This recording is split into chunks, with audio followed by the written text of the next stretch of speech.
gracias Fidel por la invitación a este curso. Nuevamente me presento, soy Rofri Zurieta, soy cirujano de mano y microcirugía en este momento cursando mi práctica en el Hospital Yesquito Sur. Vamos a conversar pues de una patología muy común que es el dedo en gatillo o resorte, que está dentro de este gran grupo de las tenosynovitis estenosantes. Como sabemos, yo creo que nuestra práctica diaria es algo común que venga un paciente o que tengamos algún familiar que haya tenido alguna vez este tipo de patologías, así como las enfermedades previas estenosantes que nos han indicado, pues la incidencia va a estar igualmente presentándose entre los 50 a 60 años de vida, con mayor predisposición en las mujeres, hasta de 6 veces a 1 frente a los hombres. Este tipo de patologías pues se ha registrado que tiene mucho involucro del área de la intervención laboral de los pacientes, como el doctor Terán nos había indicado en su presentación previa. La misma exposición a movimientos repetitivos lesivos de esta región anatómica nos va a dar este tipo de patología. El tipo de presentación va a ser más común en este orden que les presento: pulgar, seguido de anular, medio, meñique e índice. Y también pues puede estar correlacionado con problemas metabólicos como diabetes mellitus, autoinmunes como la artritis reumatoide y otro tipo de enfermedades. Vamos a hacer un breve recuento anatómico. Pues como nos ha explicado el doctor Zancoli, en el dedo trifalángico pues ya conocemos la zona 2 flexora tiene la característica de presentar el túnel osteofibroso conformado en el dedo trifalángico por 4 poleas anulares, 3 cruciformes. ¿De qué nos sirve este túnel osteofibroso? Nos permite que el tendón en su recorrido vaya ceñido al eje óseo, permitiendo que el deslizamiento esté cercano al eje de rotación para mejorar, así como descrito por una polea, el trabajo del dedo en flexión durante el movimiento. Recordemos también la anatomía distinta del dedo pulgar, en el que vamos a tener 2 poleas anulares, una oblicua, y pues llegando a la fisiopatología. Para no ahondar más en el tema, ya el doctor Terán nos explicó más o menos cómo es este tipo de trastorno fisiopatológico. Resumiéndole, nuevamente tenemos un trastorno del contenido continente. ¿A qué se refiere esto? El continente, que va a ser la polea, va a tener un estímulo repetitivo en estos esfuerzos de prehensión repetitivos. Vamos a tener ya la metaplasia fibrocartilaginosa, que le da una característica de rigidez. Esta característica de rigidez, la literatura nos hace referencia a como si pasáramos nosotros un hilo a través del ojal de una aguja. Si lo pasamos por repetidas ocasiones, el hilo se va a empezar a deshilachar en la zona de contacto de este agujero. Algo similar nos produce el transcurso del tendón en esta polea rígida. Y los intentos de reparación del tendón durante estas lesiones repetitivas va a formar un nódulo que es conocido como el nódulo de Nota, y este nódulo es el que produce el bloqueo clínico que tenemos del tendón durante su discursión en la flexoextensión de los dedos. Esto nos va a significar dolor. Lo que tenemos que determinar aquí es que esta patología es netamente de diagnóstico clínico. El dolor va a ser característico precisamente en la zona metacarpofalángica, en la zona de la articulación, en muchas ocasiones irradiando en el recorrido del tendón y haciendo un bloqueo evidente del dedo en flexión-extensión. Continuando con esto, Quinel y luego Green modifica esta clasificación que nos dan 4 rangos de la clasificación, del grado 1 al grado 4. En el grado 1 tenemos el preengatillamiento. Yo creo que en nuestra práctica sí hemos tenido a veces algunos pacientes que han llegado por una demora en el tiempo de la atención, con la historia de que se le estaba trabando el dedo, y cuando llega con nosotros persiste el dolor pero ya no se le traba el dedo. Este es el grado 1. En el examen físico no vamos a encontrar ese engatillamiento, pero el engatillamiento se va a presentar ya en el grado 2 y grado 3. La diferencia aquí va a ser que en el grado 2 el paciente va a poder hacer con movilidad activa en la discusión completa. Vamos a evidenciar que el dedo salta durante la extensión activa del paciente. Ahora en el grado 3 vamos a tener dos subdivisiones que son las que nos puso Green, en el que va a necesitar el paciente, ya sea para regresar el dedo a la posición de extensión, el uso de la mano contralateral, o sea, un movimiento pasivo, o para poder flexionarlo, la flexión con el lado contralateral, que nos va a evidenciar el engatillamiento en sí.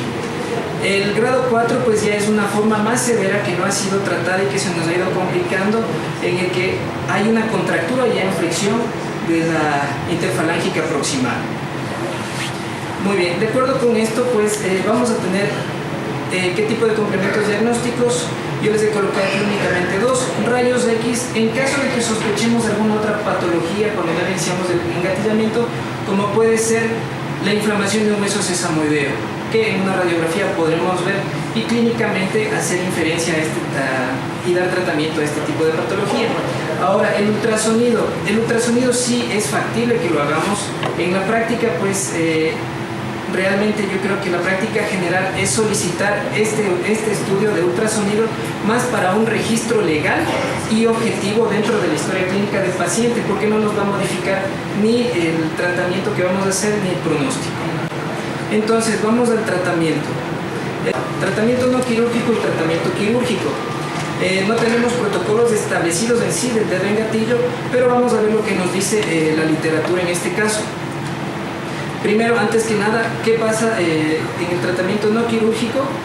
Vamos a tener las opciones de fisioterapia y férulas. Yo personalmente he tenido experiencia con fisioterapia, más no con férulas. No sé si es que alguien nos podría compartir posteriormente algún tipo de experiencia con esto. Las infiltraciones es algo común, en la práctica yo sí la realizo. Están descritos las infiltraciones con dexametasona, betametasona y pues algún otro corticoide, dependiendo de la aceptación de cada cirujano hacia esto. Y vamos a ver también que la medicina oriental está empezando ya a proponer con evidencia científica sus procedimientos como la acupuntura. Pero ¿qué sucede si es que no tratamos un dedo en gatillo? El doctor canadiense Donald Londe nos presenta su experiencia al hacer un estudio de 343 pacientes a los que les hizo un seguimiento que a los 8 meses de no haber tenido ningún tipo de intervención, él nos dice que el 52% tuvo remisión de la sintomatología, del dolor y del engatillamiento. Entonces, pues también en la práctica me ha sucedido que llega algún paciente que decía: doctor, tuve cita con usted porque me dolía el dedo y se me engatillaba, pero ahora estoy bien, y lo están moviendo, ¿no? Yo ahora, leyendo esta evidencia, pues ya creo más asertivo esa situación de estos pacientes. Entonces vamos a la experiencia que se tiene en la literatura con corticosteroides. Schultz nos presenta un estudio en el que él hizo un seguimiento a 99 dedos en los que infiltró según el estadio o la graduación que ellos tenían dexametasona, y lo que ellos observaron es que en el grado 2 y el grado 1 al mes ya hubo remisión tanto del dolor como del engatillamiento en sí. Y lo que ellos nos recomiendan es que en pacientes en grados 3 y 4 el cirujano ya empiece a pensar más bien en un tratamiento más invasivo, que puede ser cualquiera de las que vamos a conversar, procedimientos quirúrgicos. También vamos a ver, me parece atractivo este artículo en el que Usmani en Estados Unidos mira el tiempo de evolución desde la infiltración hasta la remisión de los síntomas. Él tiene en su trabajo tiene un tiempo de unas 4 semanas en que también hay resolución de la sintomatología, y nos indican o nos recomiendan que después de 69 días que no haya una adecuada remisión de la sintomatología con la infiltración de corticosteroides, empezar ya a pensar en este tipo de tratamientos más invasivos, en la cirugía.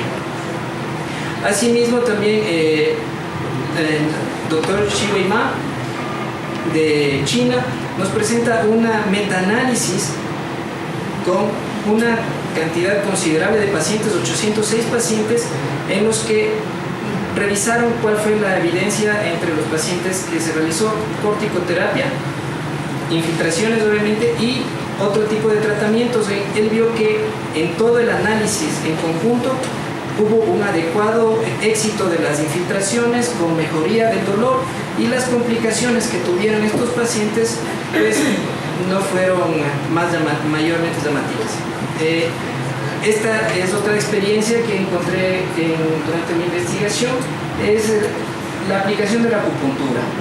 El doctor Inoue nos presenta un artículo bastante llamativo también, en el que nos propone una sesión de acupuntura, por lo menos 5 sesiones espaciadas de 5 días, en las que se colocan una aguja cubital y una radial justo a la altura de la polea A1 por 10 minutos, y los pacientes en su estudio, unos 19 pacientes, los siguió para ver a la 5ª sesión cómo iba su remisión.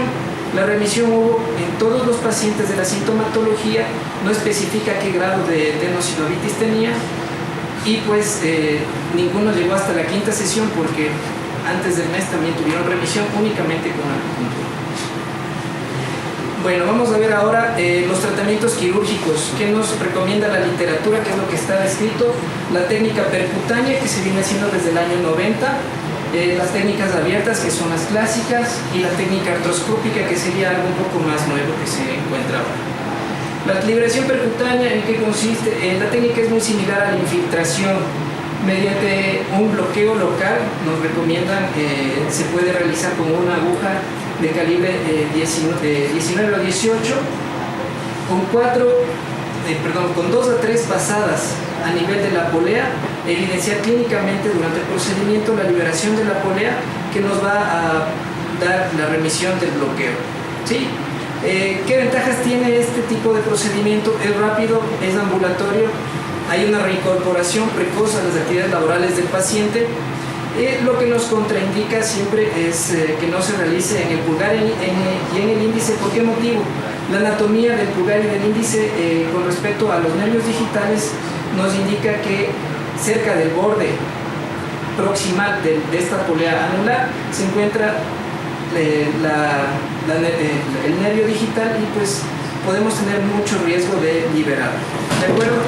También otras desventajas: por ser un procedimiento mínimo invasivo, podemos tener las lesiones vasculares, y esta es la que en teoría tendría mayor riesgo de recidiva. La literatura pues no nos ha indicado que hay mayor recidiva frente a la terapéutica abierta. Así nos explica en su Wenqi Liu, en su artículo, en el que él hace un seguimiento de 432 liberaciones percutáneas. A los 3 meses, el 98% tuvo una remisión completa de la sintomatología. Aquí él los dividió en 2 grupos: a uno al que le puso esteroides aunados a la liberación percutánea, a otro solo la liberación percutánea, viendo que no existe ninguna diferencia con que hagamos una infiltración concomitante de la corticoterapia. ¿De acuerdo? Ahora, con respecto a la técnica clásica, la liberación percutánea, tenemos aquí un gráfico que lo tomé del libro de Green, creo que es bastante explicativo. En la edición anterior nos indica mejor acceso en abordajes horizontales a todas las metacarpofalángicas. Ahora ya pues indica que es más factible hacer abordajes oblicuos a ese nivel de la metacarpofalángica, incluso sobre los pliegues palmares. Personalmente yo evito los pliegues palmares, prefiero los abordajes oblicuos, porque los pliegues palmares, así sea mínima la cirugía, el riesgo de que nos haga una cicatriz, una contractura de la cicatriz, pues siempre va a estar presente, y puede ser un problema doloroso, molestoso para el paciente. Podemos también evidenciar en el libro de Green cómo nos indica cuál es la vecindad del nervio digital del pulgar y el por qué hay que tener mucho cuidado. Las ventajas de este procedimiento: es un procedimiento ambulatorio. Igualmente la literatura nos dice que la experiencia pues que la reincorporación a las actividades laborales de los pacientes es pronta.